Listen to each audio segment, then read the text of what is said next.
everybody, it's Hannah from Friends of the Forest. I'm back out at Hart Lake, where a lot of you had your fall field trip. During that fall field trip, we talked about why plants are important, what makes a plant, what their parts do, and how every plant in our forest is special. Today, we are going to talk more about traits of trees in our forest. So let's review. A trait is a characteristic or a quality that an individual has. So some traits that you have might be your hair color, could be how tall you are, or could be your eye color. Making observations about traits help us understand what makes an individual special and helps us compare and contrast different individuals. Today, when we look at our tree traits, we're going to use our observations to think about how those trees are similar and what makes them each different and each special. So today we're going to look at two bigleaf maple trees. We are going to call this tree on my right tree A, and this tree over here is going to be tree B. Now, while we're looking at these trees to learn about their traits and make observations, we are going to use a Venn diagram to compare them. So what I'm going to do is I'm going to write tree A on my clipboard, and I'm going to write tree B over here. I'm going to give each tree a circle that I can add its traits to. And I'm going to make sure that our circles overlap in the middle. So this middle space is going to be for traits that these trees have in common, things that they share. And the space over here is going to be for what each tree has that makes them unique, their traits that are different. So first, we are going to look at the stems of both of these trees, what we call trunks. And both of these tree stems are woody, right? They're brown, they're pretty hard, and they are both really, really tall. So that woodiness helps these trees be able to grow really tall. So we are going to add to the middle, since this is a trait that both of these trees have, we are going to add woody stem and very tall stem. Now we're going to look closer at each tree to see if they have any different traits involving their stems. So this one, to me, seems to have a lot of these white lichen spots. This one over here doesn't seem to have as many of those white lichen spots. So I'm going to add white lichen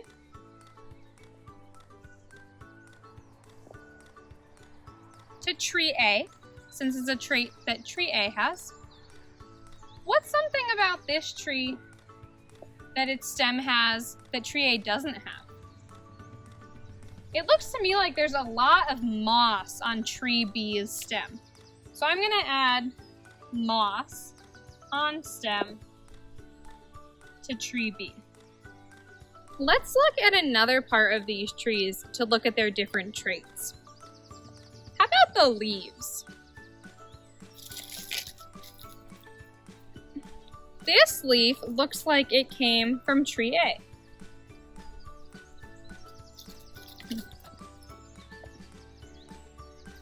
This leaf looks like it came from tree B. Let's take a look at how these leaves are similar and different.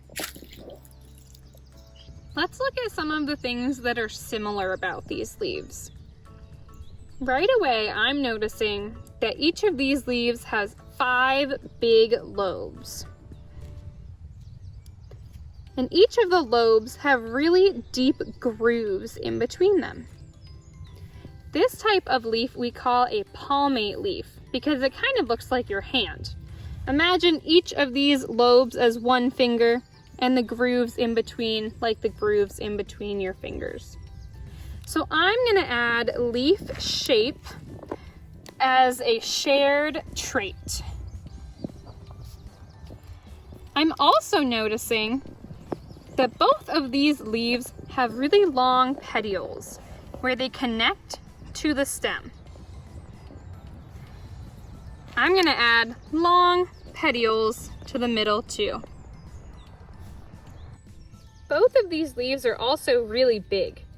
You can think of each leaf being about the same size or bigger than your hand. So I'm going to add big leaves to the middle. What else do we see around these two maple trees right here? Wow, here's some maple seeds. So how did two trees grow from different seeds but have so much in common? These seeds are like little instruction books for a growing tree. But where did all this information come from? Just like you, each bigleaf maple tree came from two parents. These two parent trees shared their information and packed it into a seed with some food for the young sapling to grow from. Inside these seeds is all the information about how to grow a bigleaf maple tree. These seeds tell the little sapling that will grow that it should make big leaves that are palmate with 5 lobes and deep grooves and long petioles, and that its stem should be woody and very tall. So all that information was passed down from the parents, and we call these inherited traits. Something like a snowberry has very different inherited information from our bigleaf maples. And these plants will grow up to have very different traits. Notice how small some of these leaves are compared to our bigleaf maple leaves. Since different plants in our forest have different traits, they all have different strengths, or different things they're good at. This creates diversity, or a lot of difference in the forest, which helps the forest be stronger. So now we know that the traits that these trees share came from their parents, and that all of that information were in the seeds that they started from. But what about some of the differences between these two trees? So tree A produced a leaf that has tar spot fungus and has a trunk with lots of lichen on it. Tree B produced a leaf with insect marks and has a lot of moss on its trunk. Were those traits inherited from their parent trees? No, they weren't. So where did they come from? Take a couple seconds to make a guess in your head.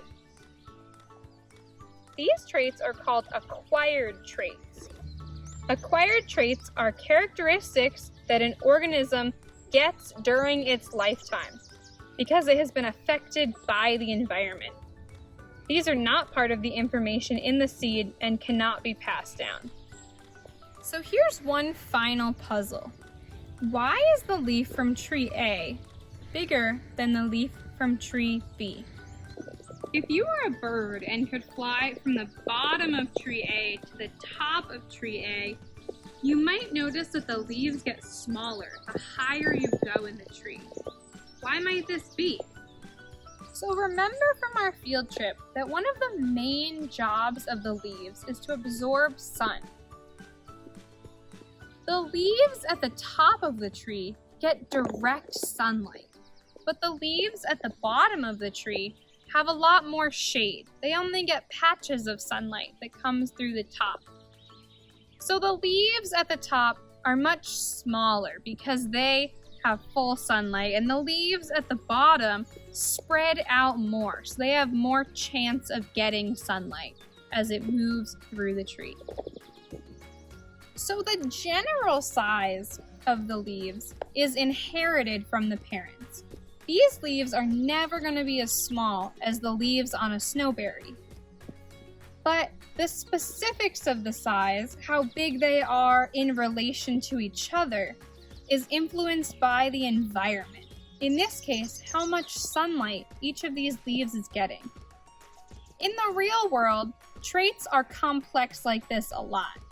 Can you think of any traits that you have that are inherited from your parents but are also affected by the environment? Wow, traits are so cool. They explain so many of the mysteries that we have around the forest. Next time you're out at home or in a schoolyard or in a park, take a look around you to see what traits you see. Can you tell if they're inherited or acquired? I'll see you all in a little bit, and we'll play a game to learn more about inherited and acquired traits where you'll build your own unique plan. Bring your questions, and I'll see you then.